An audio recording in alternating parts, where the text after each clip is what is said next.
Love the masterpiece? Subscribe for more. Okay, let's dive into this. Welcome to The Explainer. Today, we're dissecting the anatomy of an absolute cinematic masterpiece. I'm talking about the 1993 historical drama, Schindler's List. We're going to unpack exactly how this profoundly important story was put together and really look closely at the visual and narrative choices that make it so incredibly enduring. 7. Now that number perfectly captures the sheer, undeniable critical prestige this film achieved right out of the gate. You see, Schindler's List didn't just make an impact, it completely swept the Academy Awards. It took home 7 Oscars, including the highly coveted Best Picture and Best Director. But, as we'll see, those awards are really just the surface level of its legacy.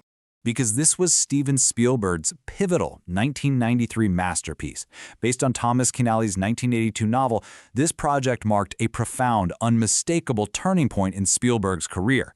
Up until this moment, he was globally recognized as the undisputed king of blockbuster entertainment, right? Popcorn thrills.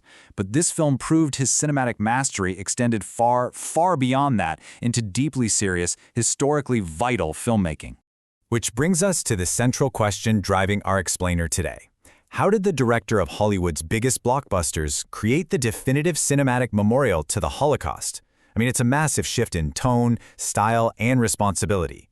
To answer this, we're going to unpack a remarkably character-driven journey of awakening, and we're going to start by looking at some incredibly bold artistic choices. Let's move to and see how this builds into Section 1, a cinematic turning point.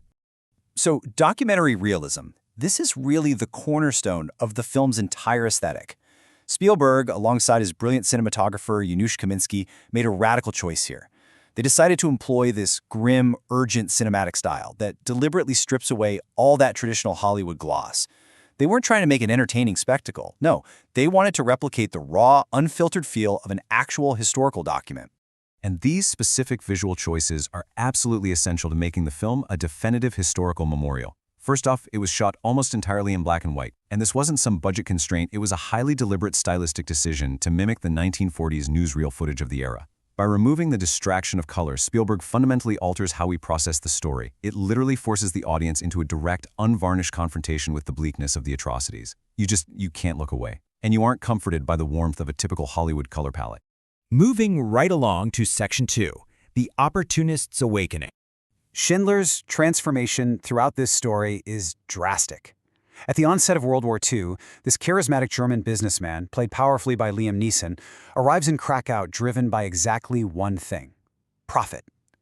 In the early war, he capitalizes on the war economy by opening an enamelware factory, specifically exploiting cheap Jewish labor managed by his brilliant accountant Itzhak Stern, played by Ben Kingsley. But then we hit the mid-war period. He witnesses the brutal liquidation of the Krakow ghetto. And this is the pivot. His motivation profoundly shifts. By the late war, he's actually using his factory as a haven, ultimately transporting his workers to a new facility in Brunninec, exhausting his entire personal fortune in the process. He goes from a greedy opportunist to an active savior. So you have to ask, what exact moment breaks his apathy? Well, that brings us to Section 3, the girl in red. This is, without a doubt, the most iconic visual element of the entire film. Amidst all the brutal, chaotic, black and white horror of the Krakow ghetto liquidation, Spielberg gives us a single splash of color, a little girl wandering through the madness in a red coat.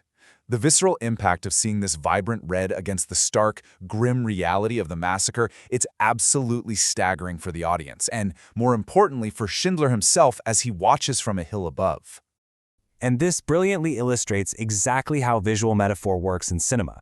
This sparing use of color demands our absolute focus. The red coat represents the fragile innocence of the victims, while simultaneously symbolizing the blood of the Jewish people. But functionally within the story, it acts as the ultimate catalyst for Schindler's moral awakening. It individualizes the tragedy for him. Up until this point, he might have been able to just look away, but seeing this one distinct, colorful life prevents him from viewing the victims as just a faceless mass. It is a total masterclass in visual storytelling. Let's transition over to Section 4, Two Faces of Power. The film brilliantly juxtaposes these two men. Both are powerful figures within the Nazi system, but they represent entirely different paths. On one side, we have the sadistic SS officer Amon Goeth, played terrifyingly by Ralph Fiennes. He exercises power through arbitrary cruelty. To him, the raw ability to kill someone simply because he can, that is the definition of absolute power. But on the other side, we have the awakened Oskar Schindler. In a really pivotal scene, Schindler tries to manipulate Goethe by pitching a totally different philosophy. He tells him that true power isn't executing someone. True power is having every justification to kill, but choosing to pardon instead. It's a stunning philosophical battle fought right in the middle of a nightmare, and this battle ultimately materializes into immense physical action. Which leads us to our final act, Section 5, Saving the World Entire. So the crucial point is this number right here, over 1,100. This isn't just some statistic. This represents over 1,100 living, breathing Jewish workers who were saved from certain death in the extermination camps. And Schindler secured this list of names not through force, but by weaponizing his immense wealth, his undeniable charm, and his talent for bribery against the very system he once profited from. The emotional core of this entire massive undertaking is anchored by a singular belief. Whoever saves one life saves the entire world entire. This is a Talmudic inscription beautifully engraved on a ring given to Schindler by the workers he saved at the end of the war. It serves as the thematic heartbeat of the film, really highlighting the incredibly profound impact of individual moral courage when you're faced with systemic, overwhelming evil. Yet the film doesn't actually end in triumph. It ends in a moment of sheer tragic beauty. I could have done more. At the end of the war, surrounded by the hundreds of people he successfully protected, Schindler suffers a complete breakdown. He is suddenly struck by the horrifying math of the Holocaust. He realizes the value of his car, his pin, his remaining possessions. He realizes that despite exhausting his fortune to save over 1,000 people, he is utterly crushed by the guilt of the lives he didn't save. It's honestly one of the most remarkably poignant conclusions in cinema history. Which brings us to our final thought today. If one greedy opportunist, deeply embedded in a corrupt system, can find the moral courage to wake up, change course, and save 1,000 lives against systemic evil, how will you use your individual courage? Schindler's List isn't just a historical document or a masterpiece of documentary realism.